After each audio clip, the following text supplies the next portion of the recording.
This conference will now be recorded. Hi, good morning.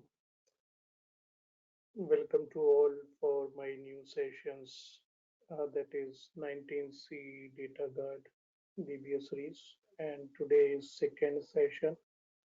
I hope you had visited my YouTube channel for my first session. If you miss, so I'm planning to upload this session also on my YouTube channel after completing the session today. So you can watch on my YouTube channel. So as you know my name and everything, so I'm not going into that. So today my topic is Oracle Net Services in Data Guard environment.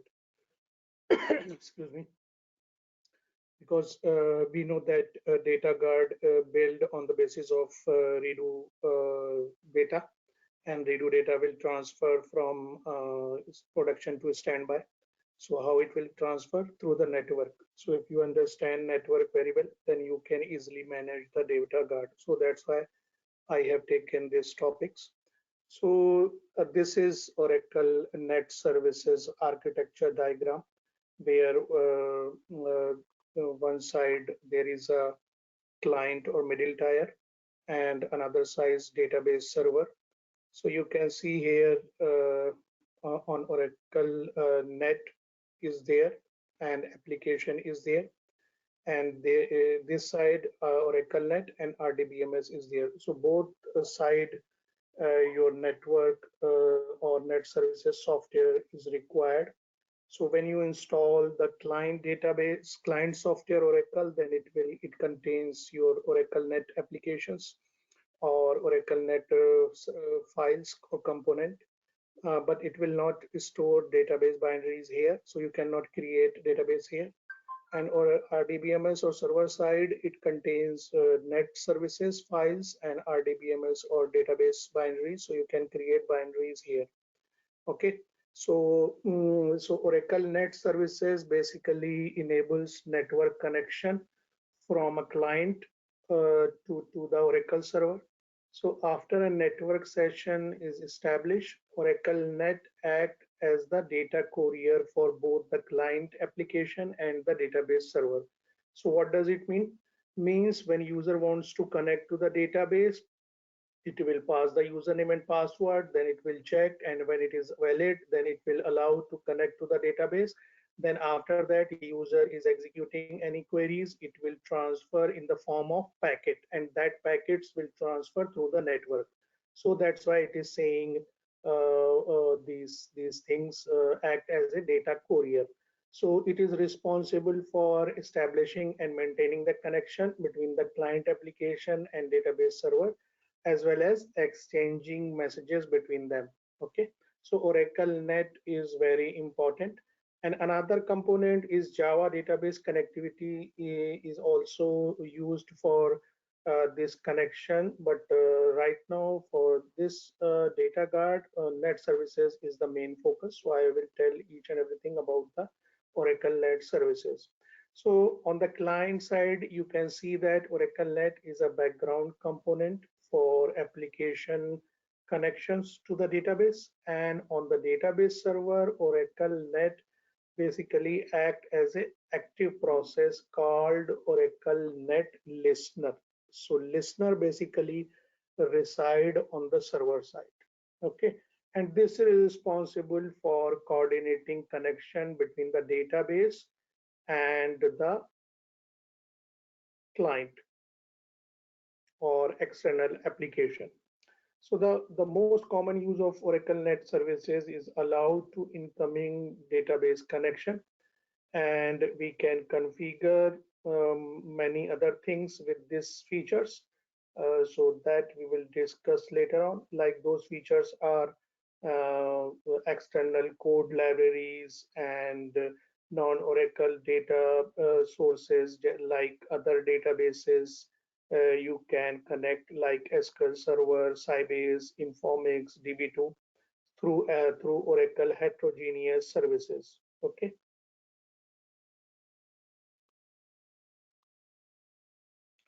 Now, this diagram is showing a user is trying to connect the database server, and database server is finance.us.flowers.com. So it contains DB name as well as domain name. So this is the combination of both. So what will happen in this case? Oracle database is represented to client as a service.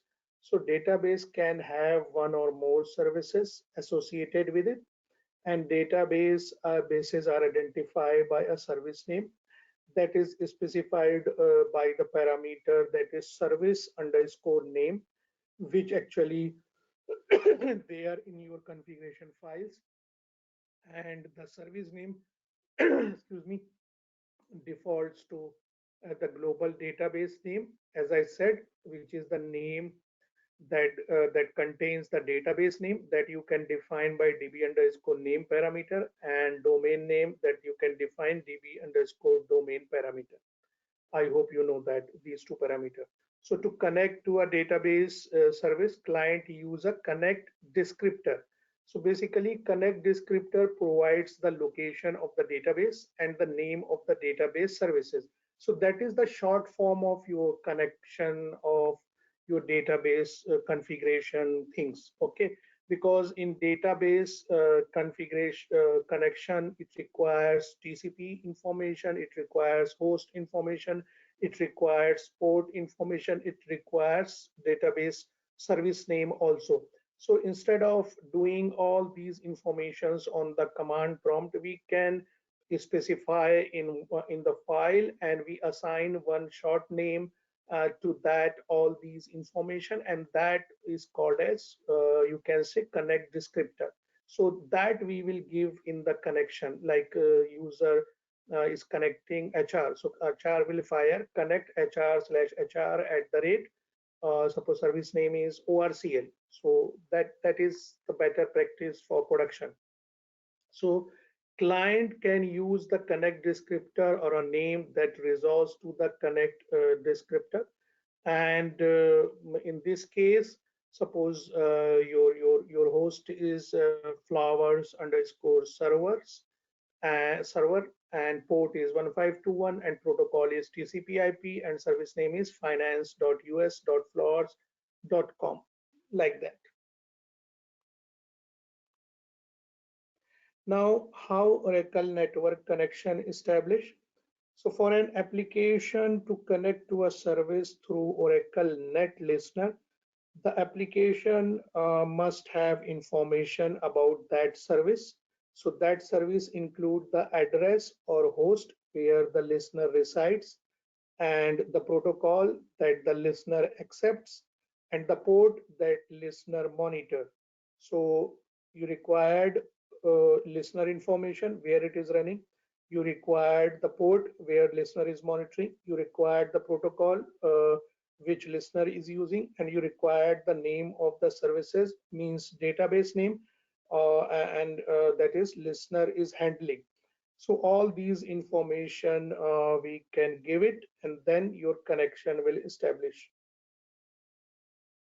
So Oracle Net Names resolution is the process of determining the connection information. Okay. And how establish a connection? Means user will request an incoming connection request to listener, and after Oracle name resolution is complete, connection request is passed from the user, and or middle tier application to the listener, and then listener receive a connect packet and checks whether that connect packet is requesting a valid Oracle Net service name. If the service name is not requested, the listener acknowledge the connection request and does and nothing else. If it is an invalid service name is requested, listener will transmit an error code to the user process. If the service name is there, then it will check the service name on the database where it is running. And if it found that, then it will establish a connect. Then it is spawn a server process, and server process it will handle to the request to the server process. Then server process will check the username and password. If it is valid, then it will establish a connection.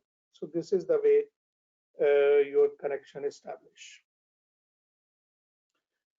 So see that Oracle Net Listener is the gateway to the Oracle instance for all connections. Single listener can service multiple database instances and thousands of connections. And we can use OEM or Net Manager to configure the listener. And you can also use Oracle Net Services by manually editing the configuration files through editor.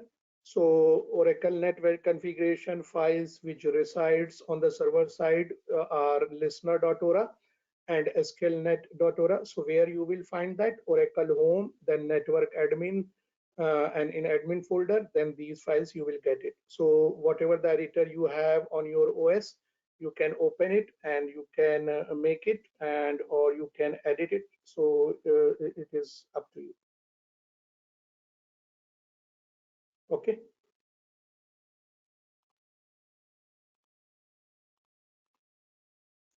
Now, this is how your listener behave when client connection comes. So, a dedicated server process is a type of service handler that the listener starts when it receive a client request. So in this slide, you can see that listener receive a client connection request, that is number one, this one. And number two, listener starts a dedicated server process. And then listener provides the location of the dedicated server process in a redirect message. Then client knows that, okay, my dedicated server process is this. Then client connects directly to the server process. Then server process will check the username and password, and if it is correct, then it will allow to establish the connection. And after that, if user fire anything, then server process will do the execution of that query. Clear?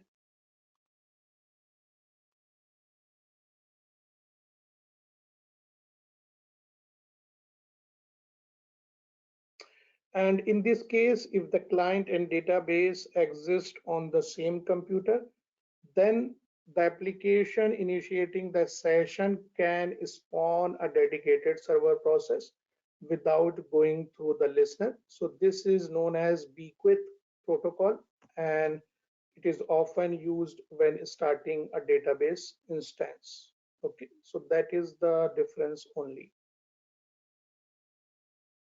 Now you can see here user process, user session, server process.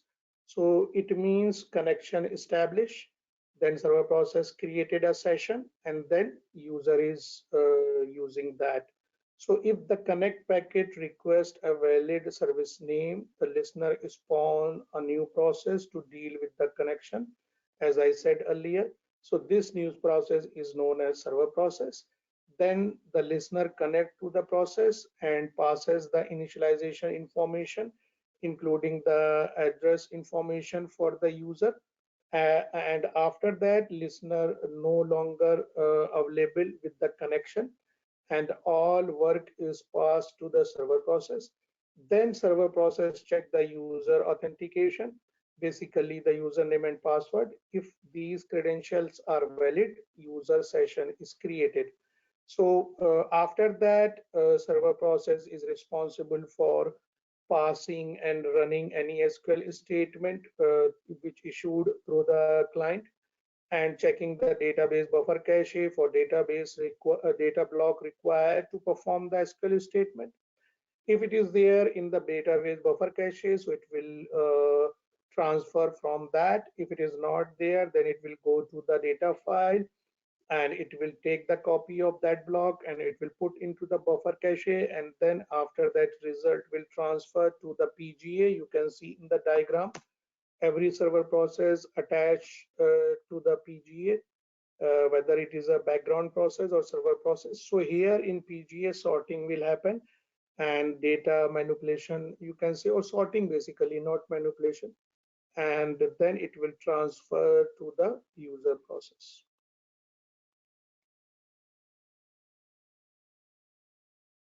So now name resolution plays an important role. So here you can see that connect username and password and then fin flowers. So user initiate a connection request to the Oracle database by sending a connect string. Okay, so connect string include a username and password and connect identifier. So this is called as connect identifier. And this connect identifier, DBA had mentioned in the files, and that files is your listener.ora. Okay, and also these information it will store on the client side also. So that's why these two files are very important. So connect identifier can be the connect descriptor itself or a name that resolves a connect descriptor. So one of the most common connect identifier is a net service name, which is a simply name of for a service. So here this service name is financeusflowers.com.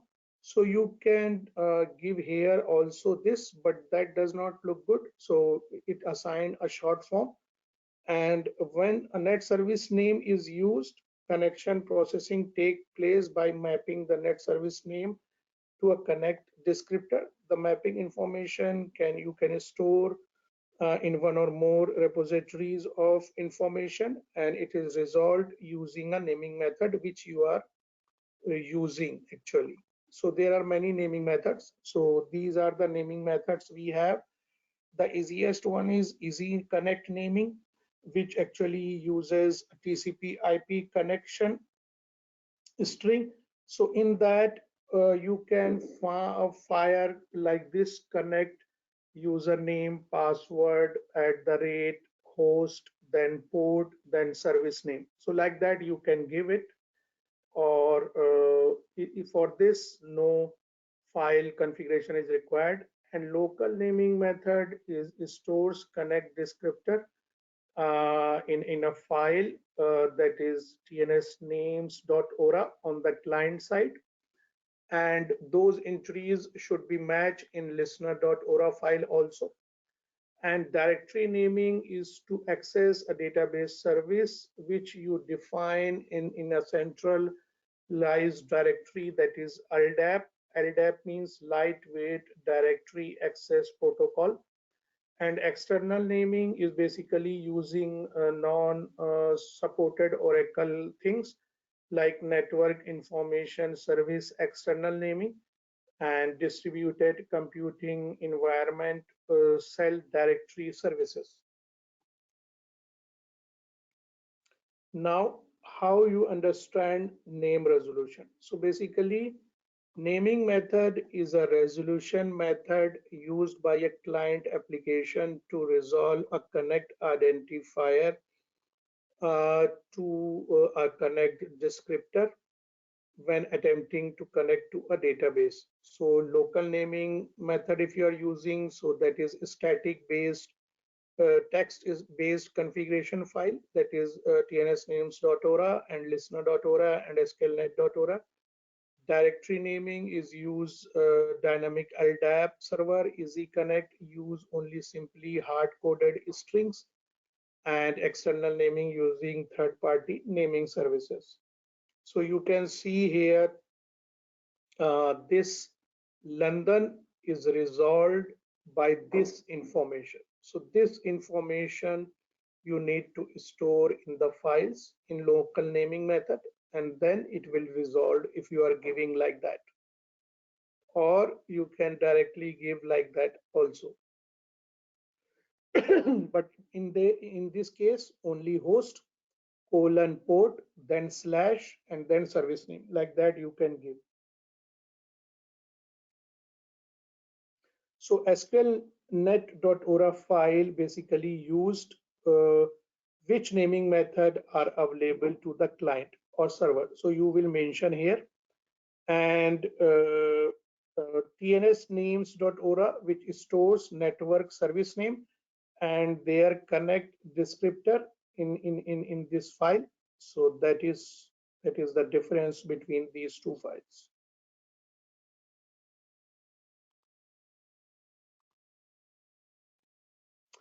And easy connect.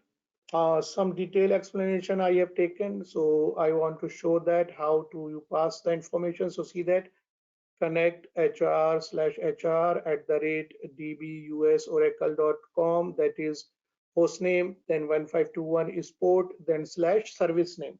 Okay, but it will not support connect time failover, advanced options, source routing, load balancing. You cannot use that, and it requires no client-side configuration because you are not storing these information in any files, and it supports only TCP/IP. So that is the drawback of this. And in local naming, with local naming, actually user simplify and supply an alias. So basically, you called this is alias, okay, and this alias you will store in the tnsnames.ora file, and that is Oracle home network admin. That is the default location. If you want to change the location, then there is an environment variable tns underscore admin. By that you can define the local define these files location. So local naming is appropriate when net service configuration information are not changed frequently. If it is changed frequently, then go for directory naming method. That will be the better. Otherwise, local naming is used everywhere in all organization mostly. So this yeah.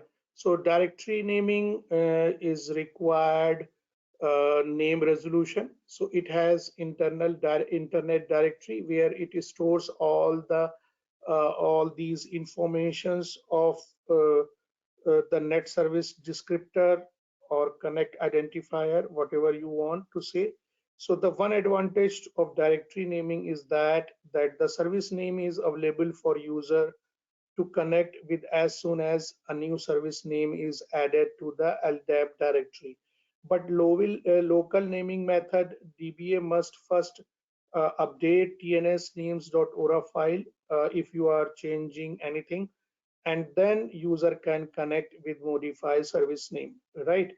So that is the reason scan IP comes into the picture in 11G, because whenever you are adding or deleting a node, you need to update the tnsnames.ora file every client. So that is too much work actually. So that's why this scan naming resolved that problem. Okay.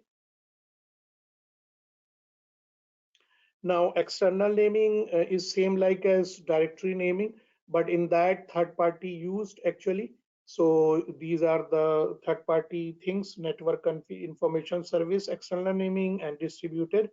And it is similar to directory naming method. So main focus for data guard, we should go for local naming. So local naming method, as I said, it is a text-based configuration files which is stored on the client and database. And you can see here the variable environment variable which I have told, tns underscore admin or Oracle home. So by this you can define the location. So tnsnames.ora, sqlnet.ora, listener.ora, sqlnet.ora, tnsnames.ora. So basically TNS names will reside on the client side also. And if you have everything on the database, client and database both, then you will get here also. But for client, if you are connecting from another location, then you need to configure tnsnames.ora on the client side. So you required Oracle Net software. So that will come in the client software. So if you see this uh, this for data guard, we defined the service name in the log archive destination. So by this service name, redo will transfer. So when London is supposed specified, so London description is this: your protocol, your host, your port, and then service name. Okay.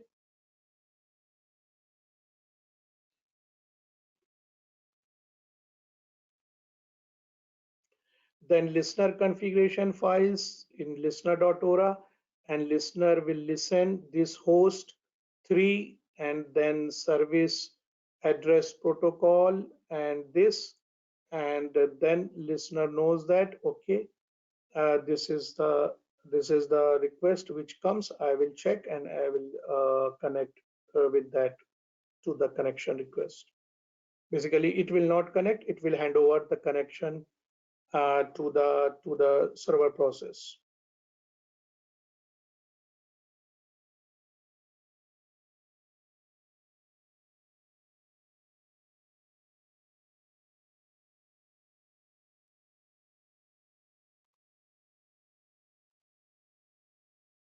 Now, the listener registration done by two ways. One is dynamic service registration.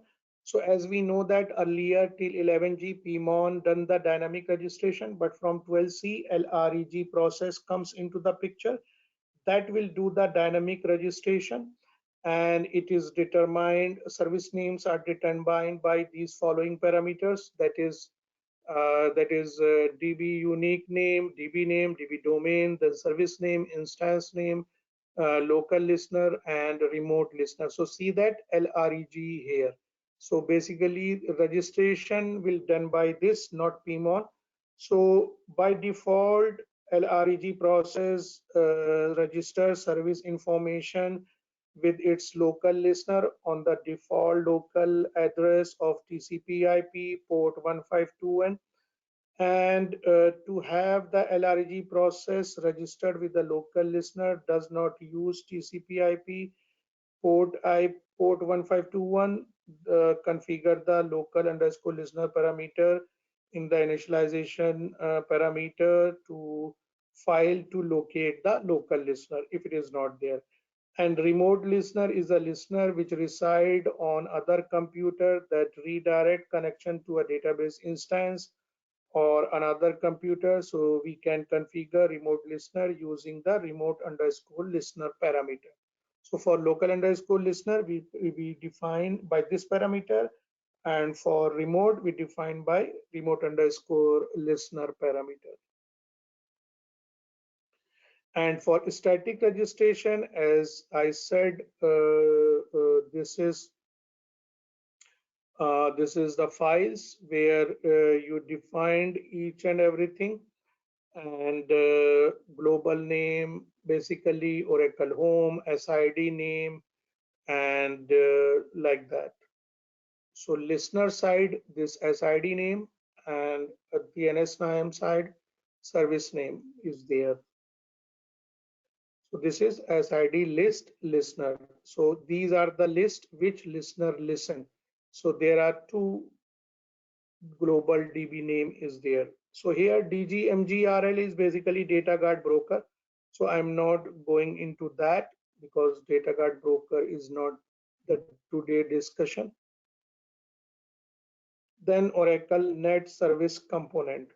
So this Oracle Net Service Component, now you can realize first we require listener, for which we required listener.ora file naming method. That is the method which used by client to connect to the database, and naming net service name that basically define in TNS names.ora, basically connect identifier for a service that resolve to a connect descriptor, and profiles is basically reside in the stelnar.ora file.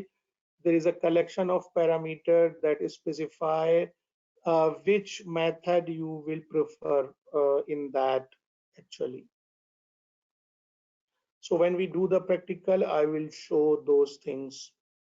And now how you will configure these types of information, you can configure by These tools: OEM, Net Manager, Oracle Net Configuration Assistant, and Listener Control Utilities. So OEM is basically you can invoke the OEM and on Linux, sorry, not on Linux, in the menu Net Service Administrator page, you can go and then you can access Oracle Home across multiple file system. So it also provide administration function for listener, such as starting and stopping a listener, changing its tracing and logging characteristics. And we can also specify Oracle home location, where the Oracle Net Service configuration file is stored by selecting file location. And sorry, another tool is Net Manager. How you will enable? You fire Net MGR, it will pop up this window. Here you can create service name, listener, profile, and each and everything. So it is a graphical user. So it is not tough. It will ask the option. You need to choose that, and then it will configure it actually. And NetCA, basically DBA use this to create the listener, to create the naming method, to create the local net service name, and to create the directory usage configuration. So it is also very easy, where option will come and you will create that. Then connection options, we have advanced option connect time failover, and load balancing, and source routing. So connect time failover means you need to use one parameters, or you can say environment variable, not environment variable, basically the attributes in the files, like this failover underscore on, then failover will happen, and you specify the host which you are using in that, so host 1 and host 3. So if host 1 is down, it will fail over to host 3, like that. Okay.